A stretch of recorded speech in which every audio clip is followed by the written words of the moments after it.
আমার জানা আছে এই জীবনটা আসল জীবন নয়, আমার আসল জীবন অপেক্ষা করছে আমার মৃত্যুর পরে। এই জন্য আমরা যখন মারা যাই, ইমাম সাহেব বলে দেন মিনহা খলাকনাকুম, এই মাটির থেকেই তোমাকে সৃষ্টি করা হয়েছিল, অফিহা নুঈদুকুম, এই মাটির ভিতরেই আমরা দলবদ্ধভাবে তোমাকে রেখে যাচ্ছি, অমিনহা নুখরিজুকুম তারাতান উখরা, পুনরায় এখান থেকে হিসাবের জন্য তোমাকে তোলা হবে। সবাই এই কথাটা স্মরণ করিয়ে দেয়। আমার চাচা, ভাই, খালু, দাদু, গ্রামবাসী, প্রতিবেশী, ছেলে মেয়ে, আপনজন সবাই মিলে মাটি দেয় আর বলে এই মাটির থেকেই তো তোমার সৃষ্টি, আবার সেই মাটিতেই রেখে গেলাম। তবে একেবারে না, আবার তোমাকে আরেকটা জগৎ আছে, সেখানে উঠতে হবে, তার নাম কিয়ামত, পরকাল, পরজগৎ। এই কথাটা আমাদের সবাইকে স্মরণ করিয়ে দেয়, সবাই মিলে দলবদ্ধভাবে স্মরণ করিয়ে দেয়। সুমাইয়া রাদিয়াল্লাহু তাআলা আনহাকে ওরা মারতে মারতে তলপেটের ভিতরে একটা বল্লভ ঢুকিয়ে দিল। 20 বছরের যুবতী মেয়ে পেটের তলপেটে বল্লভ ঢুকিয়ে উঁচু করে দিয়েছে। সুমাইয়া আবারও বলছে লা মা'বুদা ইল্লাল্লাহ, লা মাকসুদা ইল্লাল্লাহ, লা মাহবুবা ইল্লাল্লাহ, লা ফাইলা ইল্লাল্লাহ, লা ইলাহা ইল্লাল্লাহ। আমার কোনো তামান্নাই নেই আল্লাহ ছাড়া, আমার কোনো গন্তব্য নেই আল্লাহ ছাড়া, আমার কোনো মাবুদ নেই আল্লাহ ছাড়া, আমার কোনো সৃষ্টিকর্তা নেই আল্লাহ ছাড়া। এইটাই ছিল তার ভাষা।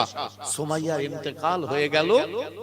আল্লাহর ফেরেশতারা তার নিয়ে জান্নাতের পোশাক পরিয়ে সুমাইয়াকে জান্নাতে নিয়ে গেল। জোরে বলি সুবহানাল্লাহ। ইসলামের প্রাথমিকভাবে এই রকম কষ্ট ছিল, এত কষ্টের পরেও তারা কলেমা ছাড়েনি। সেই ইসলাম তো আসছে নাকি অন্য ইসলাম? সেই ইসলামের ধারাবাহিকতাই 1400 বছর আগের থেকে আজকে এই 20 শতাব্দী 2024 সাল চলে আসছে। সেই ধারাবাহিকতা, সেই মুসলমানেরই উত্তরসূরি আমরা, সেই মায়েদের উত্তরসূরি আমরা, সেই আবু বকর, ওমর, উসমান, আলী, আবু হুরায়রা, আবু জান্দাল, তাদেরই উত্তরসূরি আমরা। চলে আসতে আসতে আসতে আজকে আমরা মুসলমান। কিন্তু এখন আমরা কোন মুসলমান ভাবতে অবাক লাগে। আমরা কি ঈমান আনা মুসলমান না ঈমান দেওয়া মুসলমান? আমরা মুসলমান, কিন্তু আমরা ঈমান দেওয়া মুসলমান না ঈমান আনা মুসলমান? ভাবতে, নির্ণয় করতে কষ্ট হয়। রাসূলুল্লাহ এবারে এই রকম তাকে যারা নবী বলেছিল, কলমা পড়েছিল মক্কি জিন্দেগিতে, মক্কার জীবনে, তাদের উপরে এই অকথ্য অত্যাচারের কারণে নবীজি বললেন তোমাদের উপরে যাদের এই রকম স্টিম রুলার চালাচ্ছে বেঈমানেরা, তোমরা এখান থেকে হিজরত করো। হিজরত মানে দেশান্তর হয়ে যাও, এই দেশ থেকে, এই এলাকা থেকে, এই শহর থেকে চলে যাও। তারা চলে গিয়েছিল কোথায়? আবিসিনিয়ায়। প্রচুর সাহাবা চলে গিয়েছিলেন। তারা ছেলে মেয়ে, কেউ দেখা যায় বাপ কাফের, মা কাফের, ছেলে মুসলমান। আবার দেখা যাচ্ছে মা কাফের, বাপ মুসলমান, ছেলে কাফের, বাপ চলে গেছে। কখনো বা কোনো ফ্যামিলির মা চলে গেছে, কোনো ফ্যামিলির বাপ আর ছেলে চলে গেছে, মা যায়নি। এই রকম করে তারা অকথ্য অত্যাচার সহ্য করতে না পেরে আবিসিনিয়ায় চলে যায়। এই অনেক লম্বা কথা, আমি জাস্ট বোঝার মতো বলছি। এই চলতে চলতে 10 বছর অতিক্রম হয়। 10 বছর অতিক্রম হয়। আল্লাহ নবী সাল্লাল্লাহু আলাইহি সাল্লামকে এবারে ওরা টার্গেট করে কৌশলে নবীকে মেরে দেবে। এই কৌশল ছিল কার? আবু জেহেলের। যে মুহাম্মদ সাল্লাল্লাহু আলাইহি সাল্লামকে অনেক চেষ্টা করেছি, তাকে পাগল বলেছি, উন্মাদ বলেছি, রাখাল বলেছি, তাকে দেওয়ানা বলেছি, ইন্নাকা লামাজনুন, অবশ্যই তুমি পাগল। নবীকে কি বলেছিল? যে অবশ্যই তুমি পাগল, তুমি যদি পাগল না হবে তাহলে বনের হরিণ ছেড়ে দাও। এ ওয়াজ তো আপনাদের শোনা আছে, হরিণ ফিরে এসেছিল, ওরা তা জানে না। নবীজিকে ওরা পাগল বলেছিল, পাথর মারত, পিছন থেকে গায়ে থুতু নিক্ষেপ করত, পাগল পাগল মোহাম্মদ, পাগল মোহাম্মদ। নবীজিকে ঠিল্লি করত, ঠাট্টা করত, বিদ্রূপ করত। এই সীমানা যখন অতিক্রম হতে লাগলো, আল্লাহ বললেন হে নবী তুমি আর মক্কায় থেকো না, চলে এসো। তুমি আর মক্কায় থেকো না। ভাই আল্লাহর কি শক্তি ছিল না নাউজুবিল্লাহ আমার নবীকে ওই জায়গায় রেখে শক্তিশালী করা? কিন্তু এর মধ্যে তো হিকমত রয়েছে, এর মধ্যেই তো জ্ঞান রয়েছে। আমাদের সেই জ্ঞানটা বুঝতে হবে। আপনার রাজারহাটে এলাকায় কলমা পড়তে কেউ নিষেধ করেছে? আপনাকে কেউ বাধা দিয়েছে? আপনাকে কেউ বলেছে নামাজ পড়লে শুষে চড় মারবো? কেউ বলেছে? কিন্তু আপনি পড়েন না আপনার নফসের তাবেদারি হয়ে, গোলাম হয়ে। আপনাকে কেউ বাধা দেয়নি। কমলদা, বিমলদা, প্রদীপদা, সুদীপদা, সৌরভদা, বিভাসদা, প্রদীপদা কেউ আপনাকে বলেছে নামাজ পড়লে কিন্তু রাজারহাটে উঠতেই দেব না? কেউ আপনাকে বলেনি। কিন্তু আপনি নামাজ পড়েন না, অথচ বলছেন আমি মুসলমান। আপনি ইচ্ছা করে ধর্ম মানেন না, আপনি বলছেন আমি মুসলমান। আর ওই সাহাবা ধর্ম মানার কারণে যাদের উপরে এইরকম অকথ্য অত্যাচার নেমে এসেছিল, তারাও বলছে মুসলমান। তাহলে আসলে মুসলমান কারা? আসলে মুসলমান কারা? আপনার বিবেকের কাছে আমার প্রশ্ন। আপনি ধর্মটাকে দিনের পরে দিন অবজ্ঞা করে যাচ্ছেন, আপনি কিন্তু বলছেন আমি মুসলিম। এই ওয়াজের মাধ্যম দিয়ে আমি আপনার কাছে বিচার দিলাম, আপনার বিবেককে প্রশ্ন করুন, আপনি সঠিক মুসলিম না আপনি মেকি মেকি মুসলিম? এটা আপনার বিবেক, বিচার করুন। তারপরে ভাবুন নামাজ পড়ার দরকার আছে, কোরআন পড়ার দরকার আছে না নেই। যদি আপনার বিবেক বলে রাখ দিন মূল সাহেবের কথা, আপনি চালিয়ে যান, যেটা করছেন করুন। তবে মনে রাখুন বাপের বাপ আছে, বিনা বাপে কেউ হয়নি। বাপেরও বাপ আছে, একদিন আপনাকে ফিরতেই হবে আল্লাহর কাছে। সেই জন্য একজন কবি বলেছেন কাগজ কাট কাট ঘুড়ি বানাकर उड़ा दो पवन में घुड़ी बेचारा क्या करेगा रशी हमारा हाथ में। বাচ্চারা ঘুড়ি তৈরি করে আকাশে লেজ লাগিয়ে দিয়ে উড়িয়ে দেয়। চৈত্র বৈশাখ ফাল্গুন মাসে ঘুড়ি একেবারে অনেক উপরে উঠে ছোট্ট ছোট্ট করে লেজটা নাড়া দেয় আর ঘুড়ি ওড়ে। আর ঘুড়ির ভাষায় ঘুড়ি বলে মালিক তুমি আমার মালিক হতে পারো, 10.5 টাকায় আমাকে কিনেছো ঠিকই, আমার মালিক তুমি, তবে তুমি কোথায় আর আমি কোথায়? তোমার বাপের 14 গোষ্ঠীর ক্ষমতা আছে, আমার মতো উপরে উঠতে পারবে না, পারবে না। বিরাট অহংকার, ঘুড়ির গাম্ভীর্য। তাই ঘুড়ি একটা একটা এরকম কানা মারে, ঘুরলন খায় আর মালিকের বলে দেখ একবার, দেখ খেলা, তুই কোথায় আর আমি কোথায়। তখন ঘুড়ির মালিক মুচকে মুচকে হাসে আর কি বলে, তুই যেখানে যাবি যা, সন্ধ্যা হলে লাঠিম তো আমার হাতে, টান মার বই আমি। তার মানে সাঁ করে গুটিয়ে আমি আমার কোলে তোকে আবার ফেরত আনবো। তোর বাহাদুরি, চালাকি, অহংকার, তাকাব্বুর, ফখর কোনো মূল্য নেই, কারণ তোর পিছনে চেয়ে দেখ, পাছায় আমার সুতো বাঁধা রয়েছে। তাই কবির ভাষায় কবি বলেছেন কাগজ কাট কাট ঘুড়ি বানাकर उड़ा दो पवन में घुड़ी बेचारा क्या करेगा रशी हमारा हाथ में। লাঠিম তো আমার হাতে। আল্লাহ বলছেন কি যা ইচ্ছা তাই করো, মনে রাখো কুল্লু নাফসিন দাইকাতুল মাউত সুম্মা ইলাইহি তুরজাউন। তোমার জীবন আমার হাতে, টান মার বই আমি একবার। সেটা 40 বছরে হতে পারে, 66 বছরে হতে পারে, 82 বছরে হতে পারে, 110 বছরে হতে পারে, তবে হবেই, এতে কোনো সন্দেহ নেই, এতে কোনো সন্দেহ নেই। সেদিন আসল খেলা তো শুরু হবে। মান রব্বুকা, বলো তোমার প্রভুকে, মা দিনুকা, বলো তোমার ধর্ম কি, মান নবিয়ুকা, তোমার নবীকে। জবাব কি দেবেন? জবাব কি দেবেন?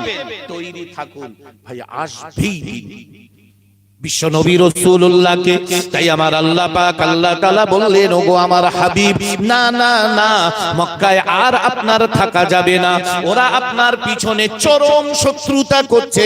এবারে আবু জেহেল, আবু লাহাব, আবু সুফিয়ান, এই বেঈমানের দলেরা কৌশলে আপনাকে মারবে বলে চক্রান্ত করছে। আল্লাহর নবী ঘরের মধ্যে শুয়েছিলেন, এমন সময় নবীজির ঘরটাকে ওরা অ্যাটাক করবে। ওরা এমন করে ঘিরে ধরেছে। আমার নবীর ঘর তো আর বিরাট কংক্রিট কোন লোহা খাঁচা দিয়ে ঘেরা না, তাল গাছের খুঁটি আর তাল পাতার ছাউনি। ভাই নবীর ঘরে অ্যাটাক করতে ওদের কি আবার বুলডোজার আনতে হবে না ক্রেন আনতে হবে? কিছু লাগবে না, এমনি ঢুকে যেতে পারবে। কিন্তু ওরা আমার নবীর ঘরটা ঘিরে ধরে বলছে আমরা কি কাপুরুষ নাকি ঘুমন্ত লোকে মারবো? জাগিয়ে তোল, তোল আগে তোল, তুল দেখুক কিরম করে মারছি, আগে দেখুক, ডেকে তোল। এই ওদের কেউ বলছে এক্ষুনি এখান থেকেই মেরে দাও, আর কেউ বলছে না না জাগিয়ে তুলতে হবে। আমরা কি কাপুরুষ নাকি যে ঘুমের ঘরে একটা লোকের মেরে দেবো? ওরে ডেকে তুলে কেন মারছি বলবো, বলে তাই মারবো। আবু তালেব তো আর ঠেকাতে পারবে না। আবু তালেব তখন বৃদ্ধ হয়ে গেছে, একেবারে জয়ীফ হয়ে গেছে, বয়সের শেষ সীমানায় পৌঁছে গেছে। আবু তালেবের শক্তি রহিত হয়ে গেছে। এখন আর আবু তালেব আমাদের কিছুই করতে পারবে না। নবীর ঘর ঘিরে ওরা বলছে, আর আল্লাহ তার আগে আমার নবীকে বললেন, নবী তুমি মক্কা ছেড়ে দাও। ভাই এইরকম ঘর ঘিরে ধরেছে, এইবারে বার হওয়া কি অত সহজ? বিশ্বনবী রাসূলুল্লাহর কাছে জিবরিল আমিন এসে গেল। আল্লাহর ফেরেশতা জিবরাইল এসে বলল, ইয়া রাসূলুল্লাহ, ইয়া হাবিবাল্লাহ, হুজুর না না হুজুর আপনি আর দেরি করবেন না, কোরআনের আয়াত শুনিয়ে দিল। ও নবী, নবী গো, এই কোরআনের আয়াত পড়ে হাতে এক মুঠো বালি নেন আর বেঈমানদের দিকে ছুঁড়ে দেন। নবী ছুঁড়ে দিলেন কোরআনের আয়াত পড়ে, আর ওরা সব চোখ ঘষতে লাগলো। আল্লাহর নবী তার গায়ের চাদরটা আলী কাররামুল্লাহু ওয়াজহুর শুইয়ে দিয়ে, তার গায়ে চাপিয়ে দিয়ে নবী আমার বেরিয়ে চলে গেলেন। জোরে বলি সুবহানাল্লাহ। ওরা চোখ টোক ঘষে বলছে চলো এবার ডাকি, বলে আমার নবীর ঘরে ঢুকেছে। তখন নবী বেরিয়ে গেছে, কারণ ওরা চোখ ঘষছে, নবী চলে গেছে, ওরা কিছুই জানে না। আমার নবীজি সোজা বেরিয়ে গেছেন। ওরা ঘরের মধ্যে ঢুকলো, ঘরের মধ্যে ঢুকে বলছে এই তো শুয়ে রয়েছে। আসলে শুয়ে রয়েছে কে? হযরতে আলী কাররামুল্লাহু ওয়াজহু, নবীর চাদর গায়ে দিয়ে। কেন শুয়ে রয়েছেন? নবীজির কাছে ওই বেঈমানদের মাল আমানত ছিল, ওদেরই মালামাল আমার নবীর কাছে ওরা গচ্ছিত রেখেছিল। জানে ভাই, একটা বিশ্বাস আছে যে বন্ধন ব্যাংক যখন তখন মানে ক্লোজ হয়ে যেতে পারে, এইচডিএফসি ব্যাংক যখন তখন বন্ধ হয়ে যেতে পারে, অ্যাক্সিস ব্যাংক যখন তখন বন্ধ হয়ে যেতে পারে, কিন্তু Bank of India, State Bank, এ সরকার পরিচালিত, এ বন্ধ হলেও খেসারাত দিয়ে বন্ধ হবে। ভাই সেই জন্য যারা বুদ্ধিমান লোক তারা যত ব্যাংকেই অ্যাকাউন্ট রাখুক, একটা এসবিআই তে অ্যাকাউন্ট খুলে রাখে নিরাপত্তার খাতিরে। তো এই যে বেঈমান যারা আমার নবীকে মারতে এসেছে, এদের সব মালামাল আমার নবীর কাছে রেখে দিত। জানতো মুহাম্মাদের কাছে মালের কোনো খেয়ানত নেই, যেভাবে দেবো সেইভাবে পেয়ে যাব। তো হযরতে আলীকে বললেন, আলী আমি তো চলে যাচ্ছি, তা এদের মালগুলো তো আমার কাছে রয়েছে, তুমি সকালবেলা ঘুম থেকে উঠে এদের মালগুলো এদের দিয়ে বর্ডার বন্ধ হওয়ার আগে তুমি চলে আসবে, কারণ ওরা কিন্তু বর্ডার সিল করে দেবে। আমি চলে গেছি এ কথাটা জানতে পারলেই ওরা মক্কার বর্ডার সিল করে দেবে, তুমি বার হতে পারবে না। তাই দ্রুত মালগুলো, যার মাল তাকে, আমানাতের মাল তাকে দিয়ে খুব দ্রুত তুমি বেরিয়ে আসবে, কারণ এরা বর্ডার সিল করবে। আমার নবী কত দূরদর্শী ছিলেন, কত চিন্তাশীল ছিলেন, কত বিচক্ষণ ছিলেন, কত বুদ্ধিমান ছিলেন। আল্লাহু আকবার। এই জন্য তো নবী আমার সর্বকালের সর্বশ্রেষ্ঠ একজন মহামানব, মানব শুধু নয় মহামানব। কত বিচক্ষণতা তার মধ্যে রয়েছে। আল্লাহ নবী সাল্লাল্লাহু আলাইহি ওয়াসাল্লাম বলেছেন যে তোমরা তোমাদের খাদ্যে যদি মাছি বসে, তাহলে এক কাজ করো, ওই মাছিটা পুরো ডুবিয়ে দিয়ে তারপরে ফেলে দাও। মাছি পড়েছে তাড়াতাড়ি করে ফেলো না, বরং ওরে পুরো ডুবিয়ে দাও। সাহাবারা বললেন, ইয়া রাসূলুল্লাহ, পড়েছে একটুখানি তাড়াতাড়ি ফেলে দেব, তো আপনি বলছেন পুরো ডুবাতে? বিশ্বনবী বললেন, ওই মাছির এক ডানায় রয়েছে বিষ, আর ওই বিষের ঔষধ রয়েছে আর এক ডানায়। এই জন্য মাছিটা পুরো ডোবালে, যদিও বিষ ডানাটা ও ডোবায়, তাহলে ঔষধের ডানাটা ডুবিয়ে দিলে বিষ নষ্ট হয়ে যাবে। জোরে বলি সুবহানাল্লাহ। আল্লাহু আকবার। ভাই জন বার্নার্ড শ, যারা নাম শুনেছেন, শিক্ষিত ছেলে মেয়েরা নিশ্চিত জানেন, তিনি একটা বই লিখেছেন, দ্য 100। দ্য 100, এই বইয়ের শুরু 100 জন মহা পণ্ডিতের নাম, মহা বৈজ্ঞানিকের নাম, 100 জন মানে বৈজ্ঞানিকের নামের একটা লিস্ট করেছেন। তার মধ্যে সর্বপ্রথম আমার নবী, আমাদের নবী, আকায়ে নামদার মদিনা, তাজেদারে মদিনা, দুলহায়ে মদিনা, নবী মুহাম্মদ সাল্লাল্লাহু আলাইহি ওয়াসাল্লামের নাম একদম 1 নম্বরে রেখেছেন। জোরে বলি সুবহানাল্লাহ। যার মান্নাত শ, তাকে জিজ্ঞাসা করা হলো, আপনি একজন খ্রিস্টান, আপনি একজন খ্রিস্টান মানুষ, আপনি মোহাম্মদ একজন সাধারণ মানুষ যার শিক্ষার কোনো মানে সনদ পাওয়া যায় না। এখন তো কিছু মানুষ তাকে মূর্খ বলতে ব্যস্ত হয়ে পড়েছে, নাউজুবিল্লাহ, আল্লাহু আলাম। ভাই তার নামটা, আপনি একজন পণ্ডিত হওয়ার পরেও 100 জন বৈজ্ঞানিকের নামের লিস্টে তার নামটা আগে দিলেন কেন? তো উনি দুটো থিওরি দাঁড় করিয়েছিলেন। 1 নাম্বার, পৃথিবীর একমাত্র বৈজ্ঞানিক যিনি বলেছেন মাছি কোনো খাদ্যদ্রব্যে পড়লে পুরো ডুবিয়ে দাও, তারপরে তুলে নাও।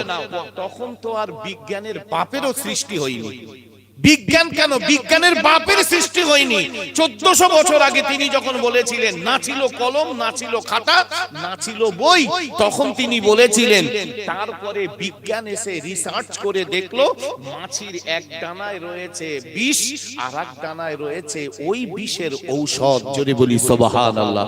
2 নাম্বার, নবীজি বলেছেন, তোমাদের কোন খাদ্যের পাত্রে কোন জায়গায় যদি কুকুরে মুখ দেয়, তাহলে তোমরা সেটাকে 6 বার পানি দিয়ে দাও এবং 7ম বারে মাটি দিয়ে দাও। 7ম বারে মাটি দিয়ে দাও।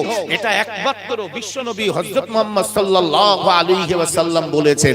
তো তিনি বললেন, পরবর্তীতে রিসার্চ করে, গবেষণা করে, বিচক্ষণ করে দেখা গিয়েছে কুকুরের বিষ 1 বার 2 বার 3 বার 5 বার 7 বার 10 বার ধুলেও যায় না, যতক্ষণ না মাটি দিয়ে ধোয়া হয়।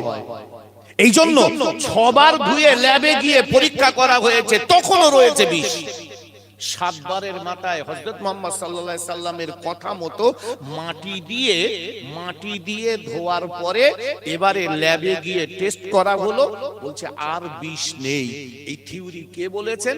হযরত মুহাম্মদ সাল্লাল্লাহু আলাইহি সাল্লাম।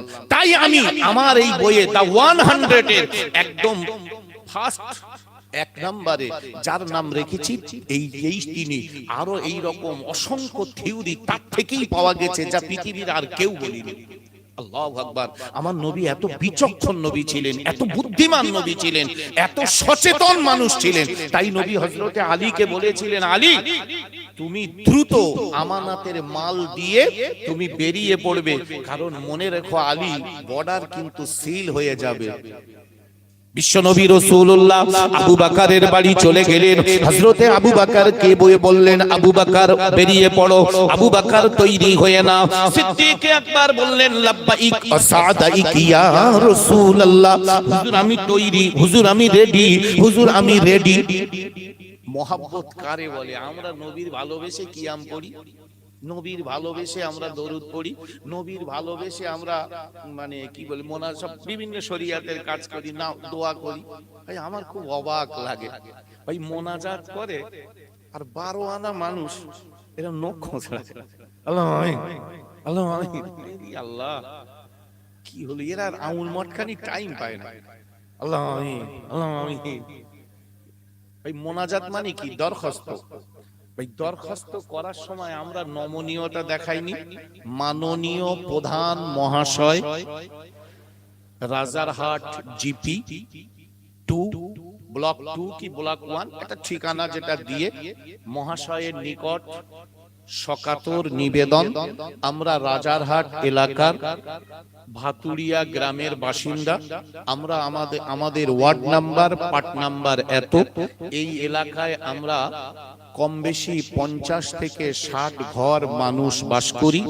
এখানে আমাদের একটা গভীর নলকূপের প্রয়োজন, স্বচ্ছ জলের কারণে আর্সেনিক মুক্ত জলের জন্য একটা গভীর পানীয় জলের নলকূপের প্রয়োজন। তাই মহাশয়ের নিকট সকরুণ আবেদন, যাহাতে আমরা আপনার এলাকাধীন, আপনার পঞ্চায়েতের অধীনের বাসিন্দা, আমরা যাতে এই কলটা পেতে পারি তার বিহিত ব্যবস্থা করিতে আজ্ঞা হয়। ধন্যবাদান্তে রাজারহাট ভাতুড়িয়ার 21 নম্বর কি 9 নম্বর কি 6 নম্বর পাটের বাসিন্দা। ভাই এইভাবে প্রধানের কাছে একটা চিঠি লিখলে প্রধান কল দেবে না? দিতে বাধ্য হবে, কারণ আপনার এই নমনীয়তা, ভদ্রতা, সভ্যতা প্রকাশ পেয়েছে ওই চিঠিতে, ওই দরখাস্ত। আর আপনি লিখছেন আমরা ভাতুড়িয়াতে বলছি এবারে কিন্তু সব ভোট দে, তাই তোমারে প্রদান করেছি, যদি না দেশো কল সামনে বারে ঢুকে দেখো যা করবো না। ভাই প্রধান বলবে কেটাতে চিঠিটা ধর আর ও তুলে আনে, এখানে তোমার হাত পা ভেঙে একদম পঞ্চায়েতের ভেতরই পুঁতে দেবে, কারণ তোমার বলার ভঙ্গি দেখে ও তো হবেই না কল, বরং ওজন মার খাবে। তা মোনাজাত মানে তো দরখাস্ত, আল্লাহর কাছে চাওয়া।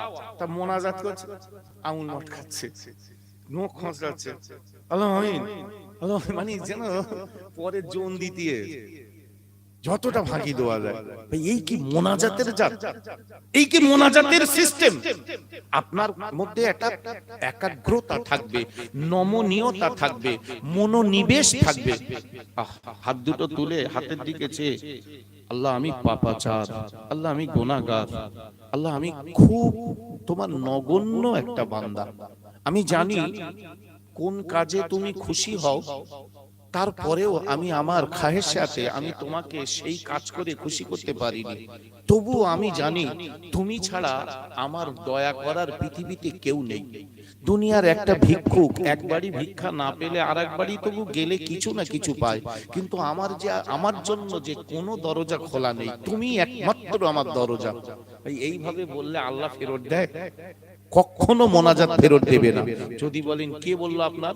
কোরআন শরীফ আল্লাহ বলেন, ওয়া ইদা সাআলাকা ইবাদি আন্নী ফাইন্নী করিব উজিবু দাওয়াতাদ দাঈ ইদা দাআন ফালইস্তাজিবু লি ওয়া লিউমিনু বি লাআল্লাহুম ইয়ারশুদুন।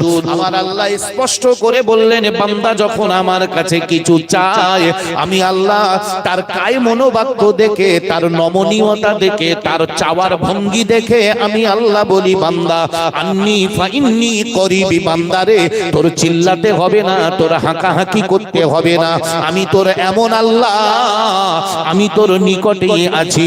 উজিবু দাওয়াতাদ দাঈ ইদা দাআন, ওই টাকা মানুষটার ডাকে আমি আল্লাহ সাড়া দেই। জোরে বলি সুবহানাল্লাহ। সব আল্লাহ কোরআন। ولو أنكم إذ ظلموا أنفسهم جاءوك فاستغفروا الله واستغفر لهم الرسول لوجدوا الله توابا رحيما।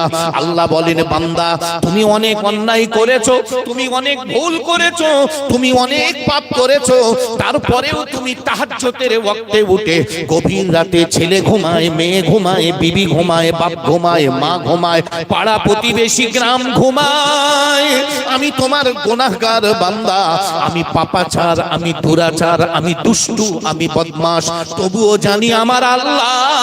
তাই আল্লাহর কাছে হাত পেতেছে। আল্লাহ কোরআনে বললেন, ওয়ালাউ আন্নাহুম ইয যালামু, যদি তুমি জানতে পারো আমি পাপ করে ফেলেছি, অন্যায় করে ফেলেছি, জাউকা ফাস্তাগফিরুল্লাহ, ফিরে এসে তুমি আমি আল্লাহ আমার কাছে ক্ষমা চাও, ওয়াস্তাগফার লাহুমুর রাসূল, আর তোমার হয়ে নবী যদি ক্ষমা চায়, লাওয়াজাদুল্লাহ, তুমি আল্লাহকে পেয়ে যাবে তাওয়াবার রহিমা, তওবা কবুলকারী এবং অনুগ্রহকারী হিসাবে। আল্লাহ বলছেন, অন্যায় করেছো, পাপ করেছো, তা কি হয়েছে? এসো না, তোমার এই চাওয়ার ভঙ্গি দেখে আমি আল্লাহ সব মাফ করে দেব। ইন্নাল্লাহা ইয়াগফিরু যুনুবা জামিয়া, ভাই নিশ্চয়ই আল্লাহ, যুনুব মানে গুনাহ, জামিয়া মানে সমস্ত, ইয়াগফিরু মানে ক্ষমা করবে, সমস্ত ক্ষমা করবে। কত বড় আপনার পাপ বড় না আল্লাহর দয়া বড়? আপনি এত ঘাবড়াচ্ছেন কেন? ভুল করেছেন, অন্যায় করেছেন, ঘাবড়াচ্ছেন কেন? আল্লাহ তো তার দরজা আপনার জন্য উন্মুক্ত রেখেছে, খোলা রেখেছে।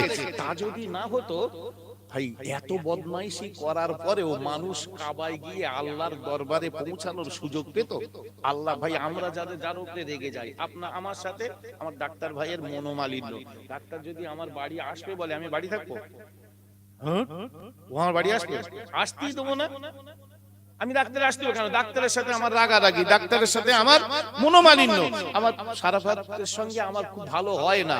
মাওলানা সাহেব আমার বাড়ি যাবে, ইমাম সাহেব আপনার ইমাম হতে পারে, আমার সাথে রাগারাগি, আমি ঢুকতে দেবো নাকি?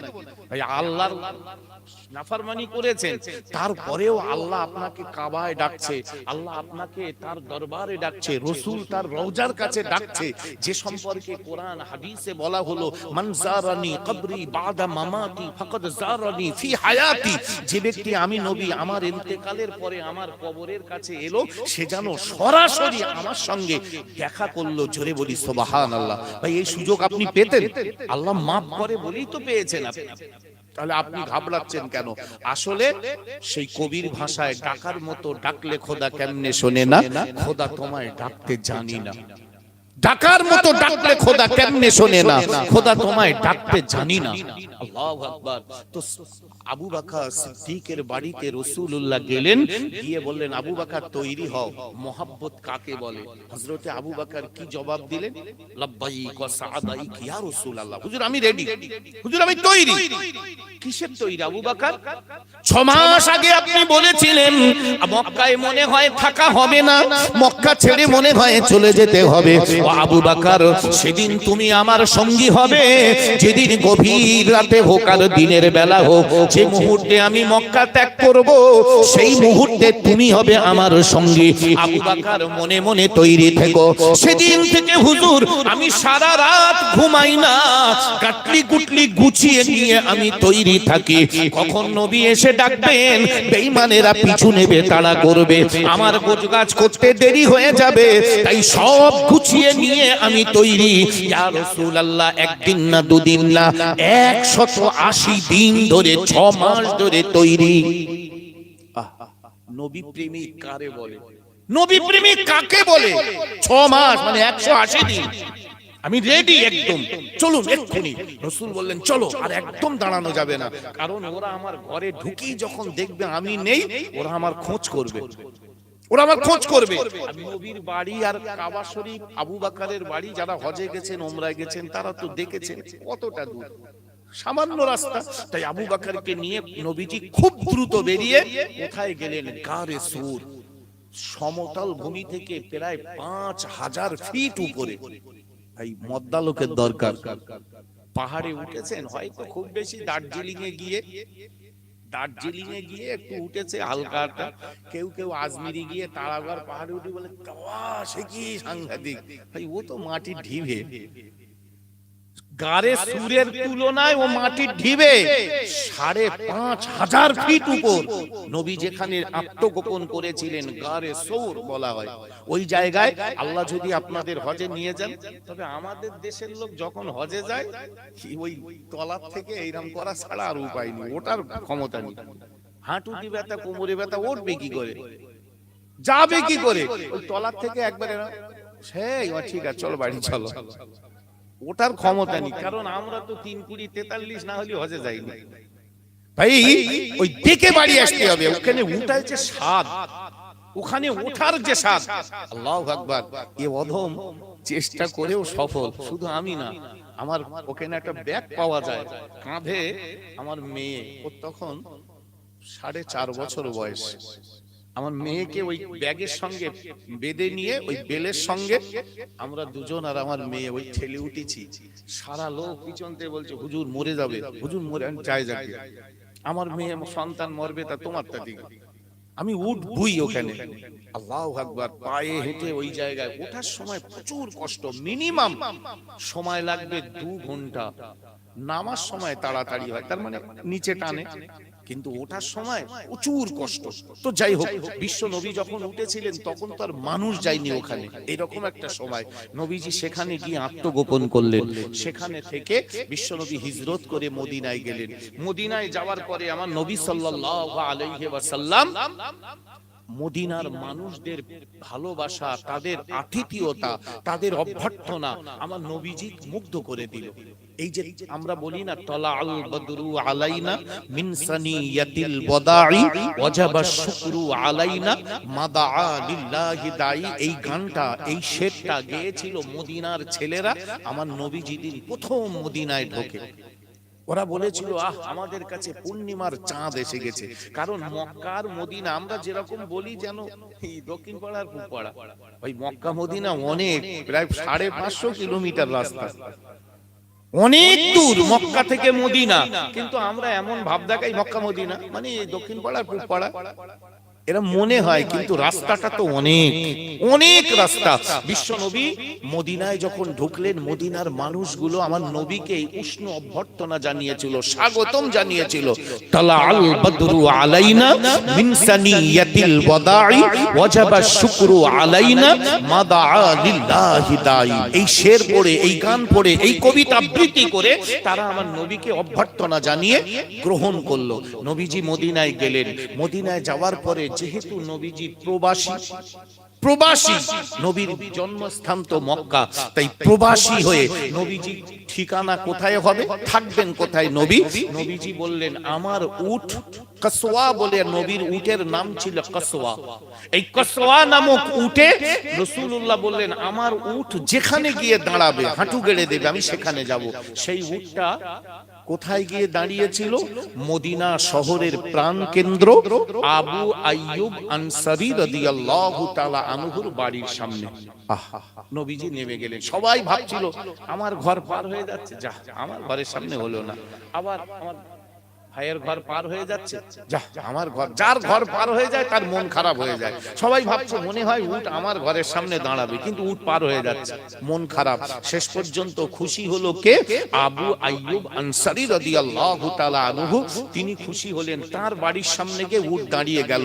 আবু আইয়ুব আনসারী বললেন হুজুর আমার কাছে একটা দলিল রয়েছে, আমার কাছে একটা দলিল রয়েছে, যা বলা হয়েছিল আপনাকে দেওয়ার জন্য আর নিষেধ ছিল দলিলটা প্রাপকের হাতে, অর্থাৎ যিনি এই দলিলের প্রাপক তার হাত ব্যতি রেখে খোলা নিষেধ। আমি জানি না কি লেখা রয়েছে, তবে এই দলিলটা আপনার জন্য।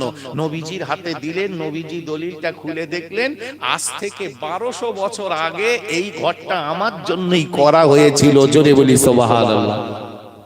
তাহলে নবীজি পরের ঘরে ছিলেন, নবীজি তার ঘরেই ছিলেন। এর আবার বিরাট একটা ইতিহাস আছে, বিরাট ইতিহাস আছে। তো যাই হোক, রাসূলুল্লাহ মদিনায় গেলেন, মদিনায় থাকতে লাগলেন।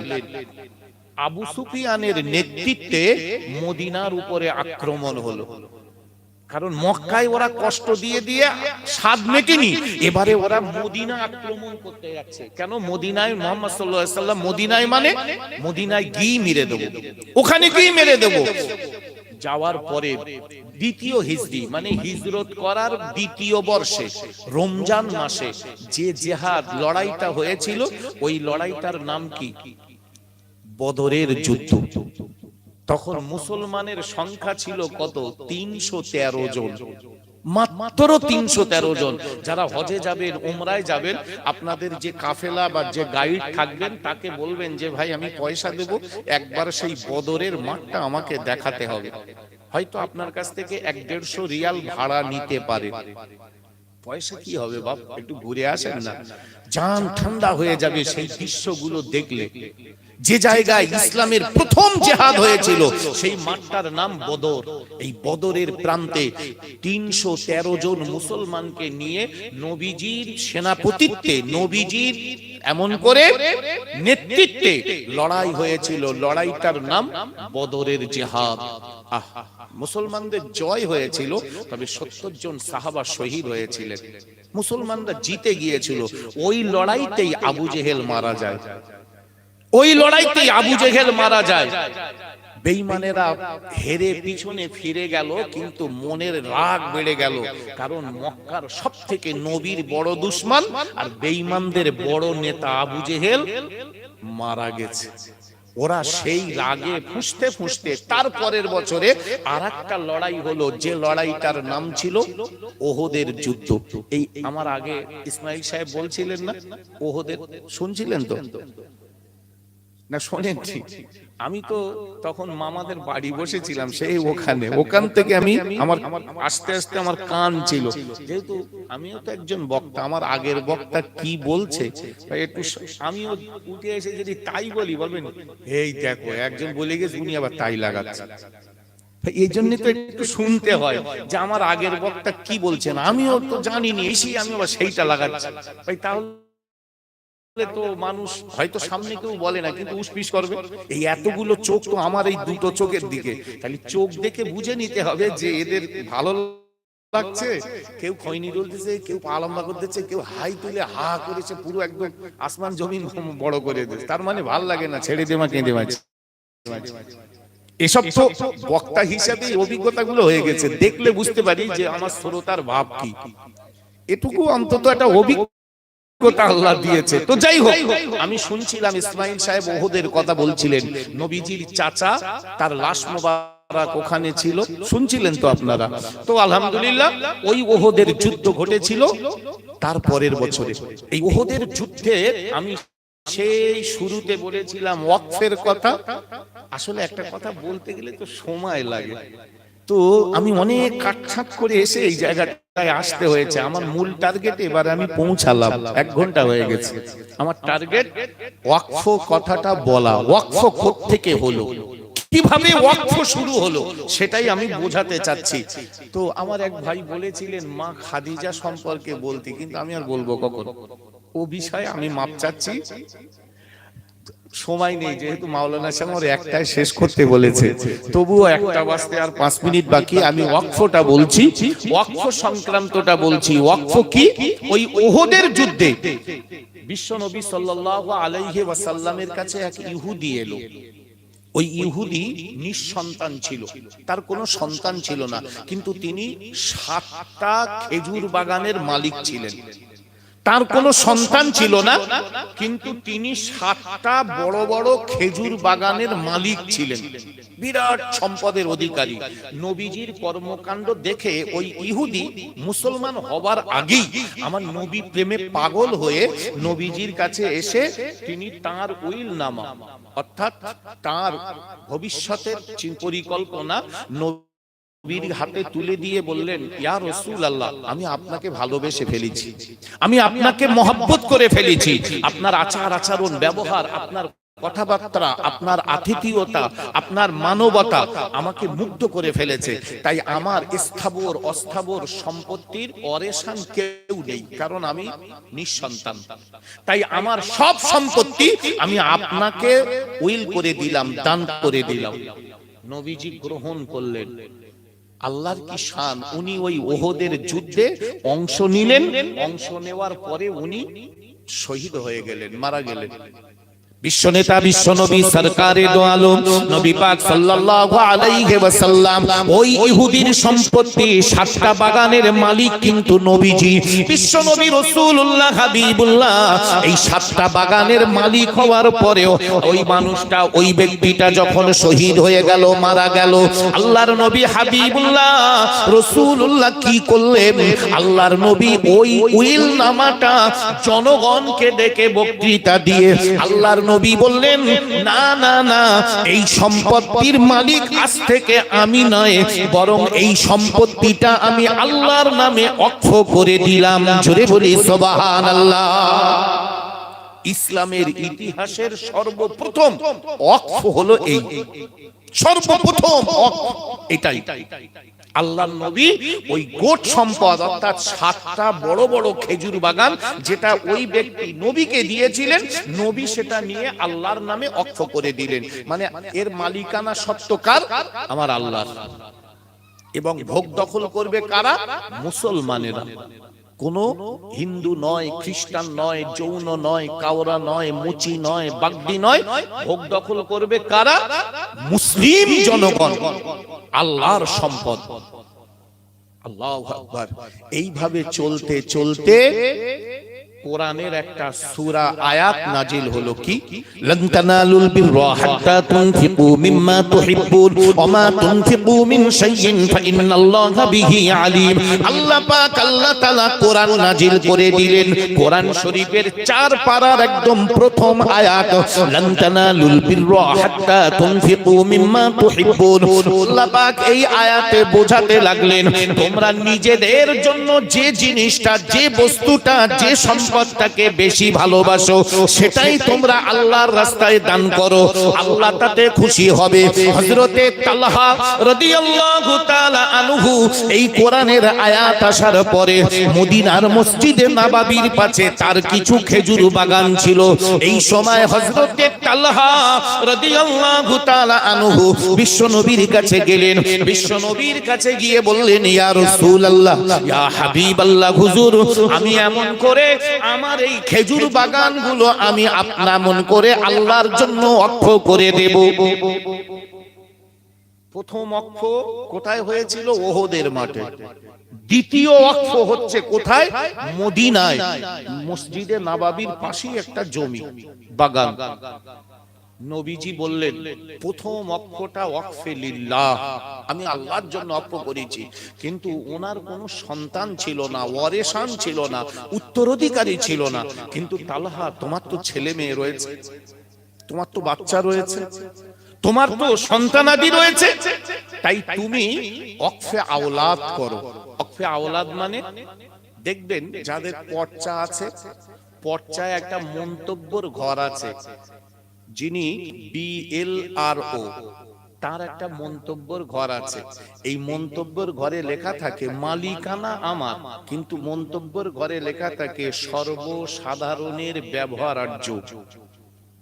পর্চা দেখেছেন কোনোদিন? এরকম থাকলে দেখবেন, না থাকলে কিছু থাকবে না। আপনার বাপের জমি, আপনার সেখানে কোনো মন্তব্য লেখা থাকে না। কিন্তু যে জায়গাটা আপনি মালিক কিন্তু ব্যবহার করার অধিকার আপনার নেই, এটাকে বলা হয় ওয়াকফে আওলাদ। একটা হলো ওয়াকফে লিল্লাহ আর একটা হলো ওয়াকফে আওলাদ। বিশ্বনবী তালহা রাদিয়াল্লাহু তাআলা আনহুকে বললেন, তোমার সন্তানেদের নামে জমি থাক, তবে এর ফসল আদি তুমি আল্লাহর রাস্তায় মুসলিমদের জনগণের দিও। মুসলিমরা তোমার এর বাগানের ফলমূল খাবে, কিন্তু গোট সম্পত্তিটা তোমার সন্তানদের থাক। যেহেতু ইসলাম বলছে, কোরআন বলছে, ওমা রব্বুকা বিযাল্লামিল লিল আবিদ, আল্লাহ এমন বিধান দেয়নি যাতে বান্দার মানতে কষ্ট হয়। এরকম বিধান আল্লাহ দেয়নি। যেমন ইসলামে কলেমা, নামাজ, রোজা, হজ আর যাকাত, এই 5টা স্তম্ভ। কলেমা পড়ার জন্য কোনো বয়স লাগে না, কলেমা পড়ার জন্য সবার জন্য কোনো কষ্ট করো না, শুধু জবান দিয়ে একটু বলা। কিন্তু কলেমার পরে কি রয়েছে? নামাজ। নামাজ পড়ার জন্য বালেগ হওয়া শর্ত, নামাজ ফরজের জন্য সাবালক সাবালিকা হওয়া শর্ত। 3 নাম্বার রয়েছে কি? রোজা। ভাই রোজা সাবালক সাবালিকার সাথে সাথে শক্তিশালী হওয়া মানে শর্ত। যদি খুব দুর্বল হয়, অসুস্থ হয়, ডাক্তার বলেছে একদম এত বৃদ্ধ হয়ে গিয়েছে, ডাক্তার বলেছে সারাদিন যদি ইনি না খেয়ে থাকে তাহলে মানে কি হতে পারে? পাকস্থলী ব্লক হয়ে যেতে পারে। বয়সের কারণে এমন পর্যায়ে পৌঁছেছে যে এই মানুষটার পাকস্থলী ব্লক হয়ে যেতে পারে, তার জন্য রোজা মাফ। কে বললেন? ফামান কানা মিনকুম মারিদান আও আলা সাফারিন ফাইদ্দাতুম মিন আইয়ামিন উখর।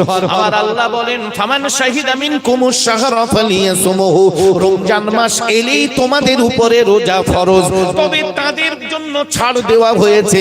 ওমান কানা মিনকুম মারিদান আও আলা সাফারিন ফাইদ্দাতুম মিন আইয়ামিন উখর। যদি কেউ বিমারি হয়, অসুস্থ হয়, অথবা সফরে থাকে, রমজান মাস আপনি বেঙ্গালোরে গিয়েছেন, ভেলোরে গিয়েছেন, দিল্লি গিয়েছেন, মুরাদাবাদ গিয়েছেন, হায়দ্রাবাদ গিয়েছেন চিকিৎসা করাতে, ব্যবসার কাজে, কোথায় ইফতার করবেন, কোথায় সেহরি করবেন, কোথায় তারাবি, কোথায় তাহাজ্জুদ, আপনার জন্য রোজা মাপ। বাড়ি এসে ফাইদ্দাতুম মিন আইয়ামিন উখর, বাড়ি এসে আপনি পরে সুস্থ হালাতে করে দেবেন। এই জন্য রোজাকে আনা হয়েছে কখন? 3 নম্বরে। তারপরে এসেছে হজ। হজ, হজ সম্পর্কে কি বললেন? মানিস্তাতা ইলাইহি সাবিলা, সারা বছর খেয়ে পরে যদি মক্কা মদিনা সফরের মতো পয়সা থাকে তবে তোমার হজ ফরজ। নারীর ফারাজ বেশে ছেলে মেয়ের হক মেরে ভিক্ষে করে হজে যাওয়ার কথা ইসলাম বলিনি। যদি সারা বছর খেয়ে পরে তোমার যদি পয়সা থাকে মক্কা মদিনা সফর করার জন্য তবে তোমার হজ ফরজ। তা না হলে তোমার হজ করতে আল্লাহ বলিনি তো, জবরদস্তি নেই তো। এই জন্য হজ এসেছে কত? 4 নাম্বার। 5 নম্বরে রয়েছে কি? যাকাত। 5 নম্বরে যাকাত। যাকাত 5 নম্বরে এনে কি বলা হলো? যে যদি তোমার সারা বছরের পরে সাহেবে নেশাব পরিমাণ অর্থ থাকে তবে যাকাত দিতে হবে। তো যাই হোক, আমার নবী সাল্লাল্লাহু আলাইহি ওয়াসাল্লাম এখানে তালহা রাদিয়াল্লাহু তাআলা আনহুকে বললেন ওয়াকফে আওলাদ করতে। তাহলে ওয়াকফ কাকে বলে, কোথা থেকে শুরু, এটা আশা করি বুঝে এসেছে। 3 নাম্বার কথা, এই ধারাবাহিকতা চলছিল, প্রচুর মানুষ ওয়াকফে লিল্লাহ করছিল। যেমন আপনার মসজিদ, ভাই মসজিদ যদি ধরে নেন, আমার ইসমাইল ভাই সাহেবের জায়গায় মসজিদ, আমি একটা উদাহরণ দিতে বলছি, ভাইয়ের জায়গায় মসজিদ, আর ভাই যদি বলে আমার মসজিদে যেও, এই আমার মসজিদে যেও, নামাজ হবে? ভাত জায়গা ভাই করেছে তাও হবে না, কারণ ওয়াকফ না করে দিলে, আল্লাহর জন্য না দিলে, সেখানে জনসাধারণের জন্য না হলে সেখানে নামাজ জায়েজ নেই। যত পৃথিবীতে মসজিদ আছে সব কিন্তু ওয়াকফে লিল্লাহ, সব। আপনার এলাকায় যে ঈদগাহ রয়েছে, আপনার এলাকায় যে সমস্ত কবরস্থান রয়েছে, অনেক কবরস্থান যেগুলো ওয়াকফে লিল্লাহ হয়ে রয়েছে, অনেক ঈদগাহ রয়েছে যেটা ওয়াকফে লিল্লাহ হয়ে রয়েছে, অনেক সম্পদ রয়েছে ভারতবর্ষে, কেন গোটা বিশ্বে, তার মধ্যে খাস করে আমরা ভারতীয়, হাজার হাজার একর জমি, এক দুটো নয়। জানেন কলকাতা হাইকোর্ট কোন সম্পত্তির উপরে বসে রয়েছে? আপনি জানেন কলকাতা হাইকোর্ট এই ওয়াকফের জায়গার উপরে রয়েছে। আপনি জানেন তপসিয়ার যে সিটি সায়েন্স সিটি, এই সায়েন্স সিটির পিছনে 27 বিঘে জমি রয়েছে ওয়াকফের জায়গায়। কলকাতার প্রচুর জায়গায়, মানিকতলায় যেখানে সুফি ফতে আলী ঐসি রহমাতুল্লাহ আলাইহি শুয়ে রয়েছেন, 109 বিঘে জমি রয়েছে ওয়াকফের জায়গায়। বড় বড় সরকারি স্থাপনা রয়েছে। আপনি জানেন হাইকোর্ট বছরে ভাড়া দেয় সরকারের কত? এই ওয়াকফের জমিতে এই ওয়াকফ বোর্ডকে ভাড়া দেয় 99 টাকা। হাইকোর্টের মতো, কলকাতার মতো ওই জায়গায় সরকারের ভাড়া দেয় 99 টাকা। তার মানে আপনি বুঝতে পেরেছেন, ওয়াকফের সম্পদ কিন্তু মুসলমানদের সম্পদ। মুসলমানরা মারামারি চায় না, মুসলমানরা হিংসা চায় না, জাতিভেদ চায় না, আমরা কোন ধর্মকে ইহানাত করতেও চাইনি, কারণ আল্লাহ কোরআন বলেছে লাকুম দীনুকুম ওলিয়া দিন। ভাই হিন্দু ভাইরা তাদের সম্পদ দেবের নামে উৎসর্গ করে, যাকে দেবত্ব সম্পদ বলে। আমরা তো বলিনি যে তোমার দেবত্ব সম্পদ, ও নরেন্দ্র মোদী প্রধানমন্ত্রী তোমাদের দেবত্ব সম্পদগুলো আমাদের দাও, আমরা তো বলিনি। আজকে ভারতবর্ষে আমরা সর্বধর্মের সমন্বয়ে এখানে বাস করি, ভাই, কিন্তু বর্তমানে মোদী সরকার, তার নেতৃত্বাধীন এমন করে বিজেপির পৃষ্ঠপোষকতায় মোদী সরকার এমন কিছু আইন আনছে যা আমাদের মধ্যে জাতি ভেদাভেদ সৃষ্টি করে দিচ্ছে। এমন কিছু আইন, এই যে তালাক নিয়ে যে আইনটা আনলো, আপনি জানেন এতে কতটা ওরা সাহস পেয়েছে? এই ঠিক এইরকম করে এই ওয়াকফ বিল কিভাবে আনছে আপনি শুনলে অবাক হবেন। আর সুদূর প্রসারী, অর্থাৎ একটা দিন আসবে, হয় আমার আমলে না হলেও আমার ছেলের আমলে হবে, এই মসজিদকে বলবে এখানে একটা সরকারি স্থাপনা হবে, তাই তোমরা তোমাদের মসজিদ অন্য জায়গায় নিয়ে যাও, এই জায়গাটায় সরকারি একটা ফ্ল্যাট তৈরি হবে। আপনি কেন, আপনার বাপ দিতে বাধ্য হবে, কারণ সেই আইন আনছে, সেই আইন আনছে। আপনি অবাক হবেন, এই ওয়াকফ আইন চলতে চলতে চলতে ভারতে আসলো মোগল সাম্রাজ্য। মোগলরাও যখন এই ওয়াকফ সম্পত্তি দেখলো, সেখানে একটা বোর্ড তৈরি করে দিল। এত সম্পদ দেখার একটা তো লোক দরকার, তখন তৈরি হয়েছিল মোগল সাম্রাজ্যে ওয়াকফ বোর্ড। এই ওয়াকফ বোর্ড চলতে চলতে ভারতে আসলো ইংরেজ শাসক, 200 বছর তখনও ছিল ওয়াকফ বোর্ড। এই ইংরেজ চলে যাওয়ার পরে 1947 সালে ভারত স্বাধীন হলো, তখনও ছিল ওয়াকফ বোর্ড। 1958 সালে বিহারের এক মুসলিম সংসদ, বিহার থেকে নির্বাচিত, উনি পার্লামেন্টে বললেন এই ওয়াকফ বোর্ডের একটা সঠিক সরকারি নিয়ম হওয়া দরকার। তখন 1958 সাল সংবিধানের ভিতরে এইটাকে ঢোকানো হলো।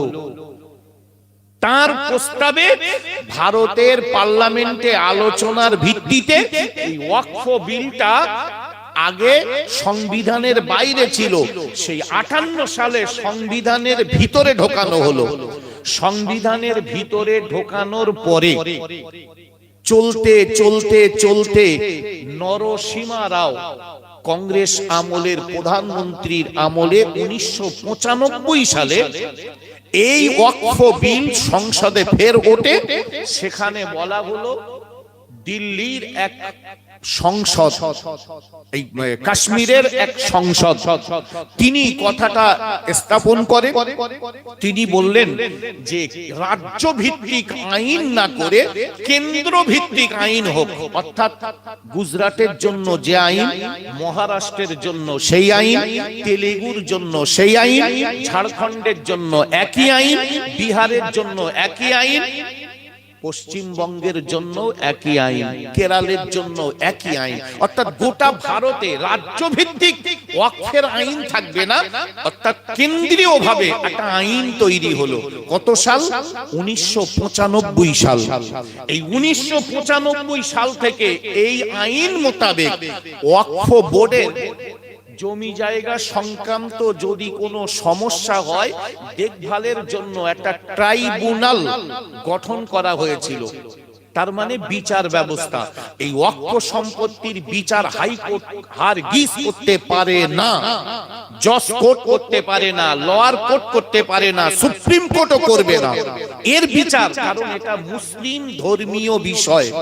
তাই এটা লোয়ার কোর্টেও যাবে না, হায়ার কোর্টেও যাবে না, জজ কোর্টেও যাবে না। এর বিচার কারা করবে? এই বিচারকরাই ওই মুসলিম পার্সোনাল ল বোর্ডের নেতৃত্বাধীন ওয়াকফ বোর্ডের ট্রাইব্যুনাল বসিয়ে এই বিচার হয়।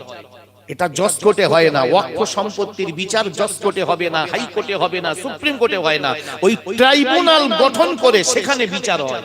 এই চলতে চলতে চলতে বর্তমানে ভারতবর্ষের বিজেপি নেতৃত্বাধীন মোদী সরকার আইন একটা বিল সংসদে পেশ করেছে।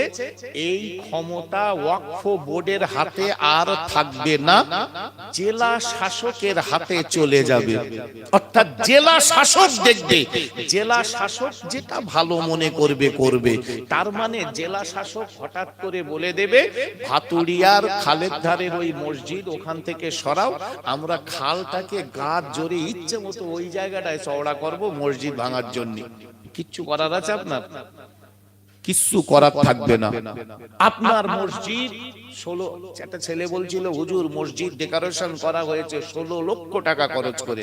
16 কেন, 16 কোটি টাকার মসজিদ আপনি দিতে বাধ্য, যেহেতু ওয়াকফ বোর্ডের মালিকানা কার হাতে চলে যাচ্ছে? সরকারের হাতে, আর বোর্ডের হাতে থাকবে না। এই সুদূর প্রসারী অসভ্য চিন্তা নিয়ে পার্লামেন্টে বিল এনেছে একজন কঠোর মুসলিম বিরোধী সংসদ। সেই বিলটা স্থাপনার পরে যদিও জনসমক্ষে ওই পার্লামেন্টে আম আদমি পার্টি, বিহারের মানে অন্য একটা দল, এবং পশ্চিমবঙ্গের মানে সংসদরা, বিভিন্ন সংসদদের হইহট্টগোলে, যেহেতু বর্তমানে বিজেপি সংখ্যাগরিষ্ঠতা পায়নি, যার কারণে ওরা লোকসভায় পাশ করাতে পারেনি, বিলটা চলে যায় রাজ্যসভায়। রাজ্যসভায়ও ধনী ভোটে পাশ করাবার চেষ্টা করেছিল, হয়নি। না হওয়ার কারণে ওরা একটা বোর্ড গঠন করেছে। সেই বোর্ড ঘুরে ঘুরে সমীক্ষা করে যে রিপোর্ট দেবে, সেই রিপোর্টের উপরে রাষ্ট্রপতি সই করে দেবে। তার মানে ওরা দেখছে যদি এইরকম চুপচাপ থাকে, হই হই না করে, আমরা হয়ে গেল। সেই জন্য প্রতিবাদের দরকার আছে। প্রতিবাদ আপনি যদি না করেন, আজকে না হলেও কাল না হলেও পরশু আপনার কবরস্থান ওরা নিয়ে নেবেই, আপনি আটকাতে পারবেন না। কারণ আইনে ঢুকে গেলে আইনের ঊর্ধ্বে আমরা কেউ নই। আইনের ঊর্ধ্বে ভারতীয় হিসাবে আইন মানতে আপনি বাধ্য, মানতেই হবে আপনাকে। তো আমি আরো ওয়াকফের অনেক আইন আছে যা আর বলা সম্ভব না এখন, তবু আমি বলবো 19 তারিখে গণ্যমান্য ব্যক্তিরা আসবেন। গণ্যমান্য ব্যক্তিরা আরো, আমি তো আমার ক্ষুদ্র জ্ঞানে যতটা পেয়েছি আমি আপনাদের বললাম, আরো বিশদ ব্যাপারে এই ওয়াকফ নিয়ে রয়েছে। কারণ এ কারো বাপের সম্পত্তি না, হাজার হাজার বিঘে। ভাই এমনকি ওয়াকফ বোর্ডের একজন কর্মকর্তা বলেছেন, যা যে পরিমাণ ওয়াকফ বোর্ডে সম্পদ রয়েছে সঠিকভাবে যদি মূল্যায়ন করা হয়, পশ্চিমবঙ্গের একটাও মুসলমান নেই যারা কোটিপতি হবে না।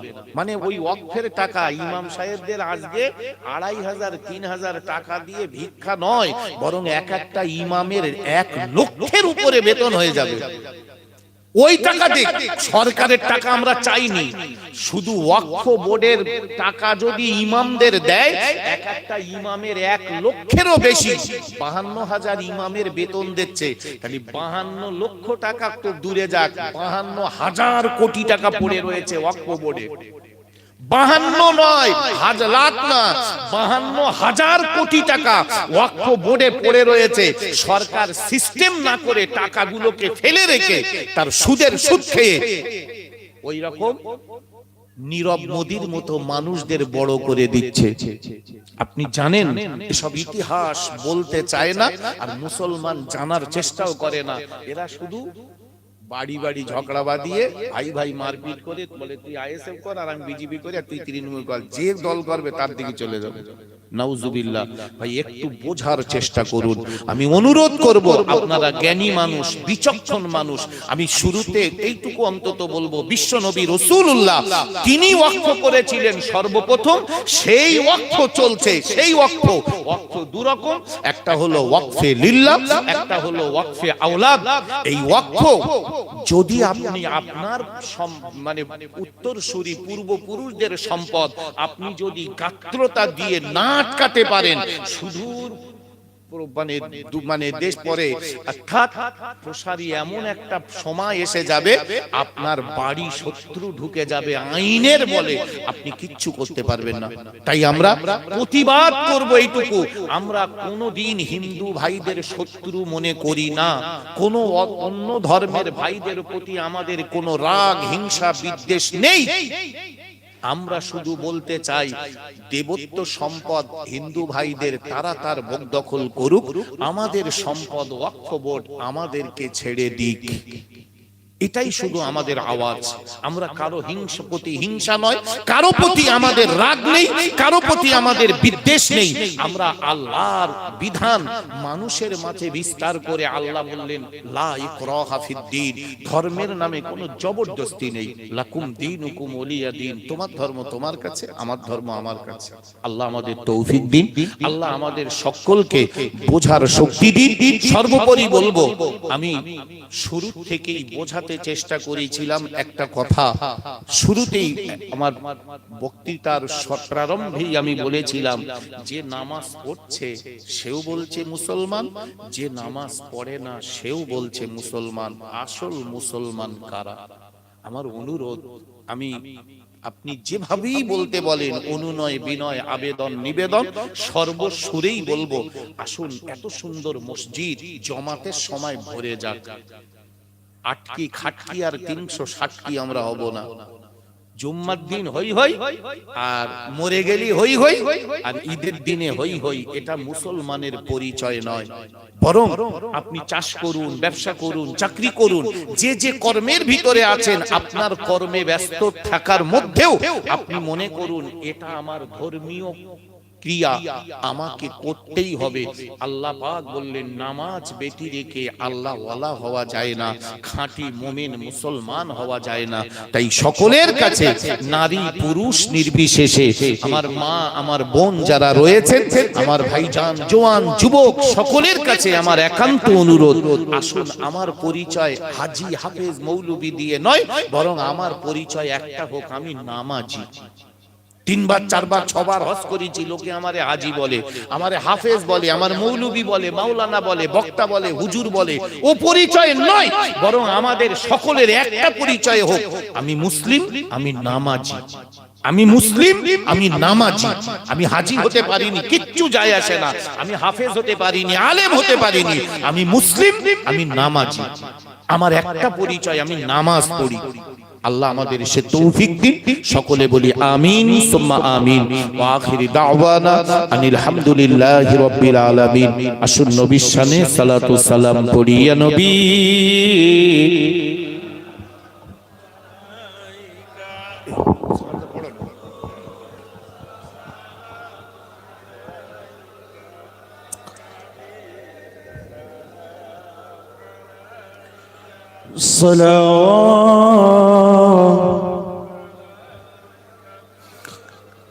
طلع البدر علينا من ثنيات الوداع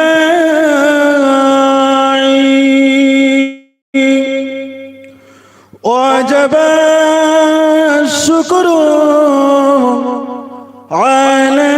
علينا مدى لله داعي يا نبي سلام يا رسول يا حبيب سلام صلوات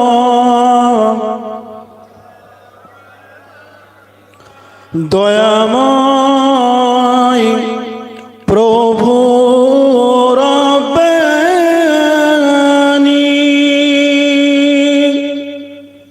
কি জিনিস পাঠাইলেন তিনি, চিনিল না মক্কাবাসিনী, চিনিল বনের হরিণী। ইয়া নবী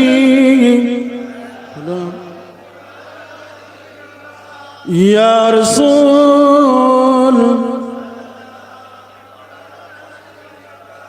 ইয়া হাবিব সালাম। ও নবী প্রাণের পিয়া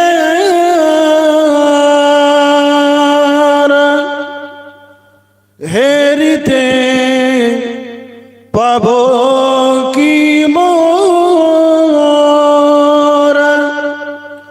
না পেয়ে তব দর্শন কলিজা হয়ে পারা পারা। ইয়া নবী সালামুন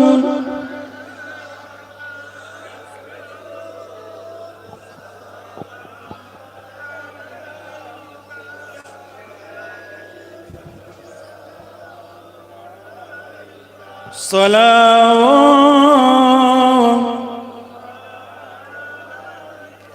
নবীজির আব্বা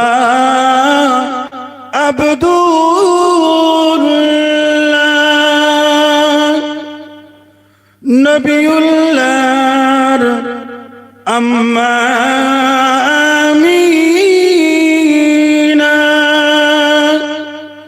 হাবিবুল্লাহর দুধমা হালিমা, রাসূলুল্লাহর রওজা মদিনা, ইয়া নবী সালামুন, ইয়া রাসূল ইয়া হাবিব, সালাওয়াতুল্লাহ আলাইকা ইয়া রাব্বি সাল্লিম দাইমান আবাদা আলা হাবিবিকা আল-আযীম। আচ্ছা, স্বেচ্ছাসেবক যারা আছেন, কমিটির ছেলে যারা আছেন, দায়িত্ব নিয়ে যারা আছেন, তাদেরকে বলবো আপনারা তাবারক ভিতরে ঢুকিয়ে দেন। তাবারক মেয়েরা বা নারীরা যেখানে আছে সেখানে নিয়ে চলে যান। ভিতরে কয়েকজন এই সাইডের দিকে আগে নিয়ে আসুন, এই উত্তর দিকে, এদিক থেকে শুরু করুন। আর সকলেই সূরা ফাতিহা, সূরা ইখলাস এবং দুরূদ শরীফ পড়তে থাকুন। বিসমিল্লাহ।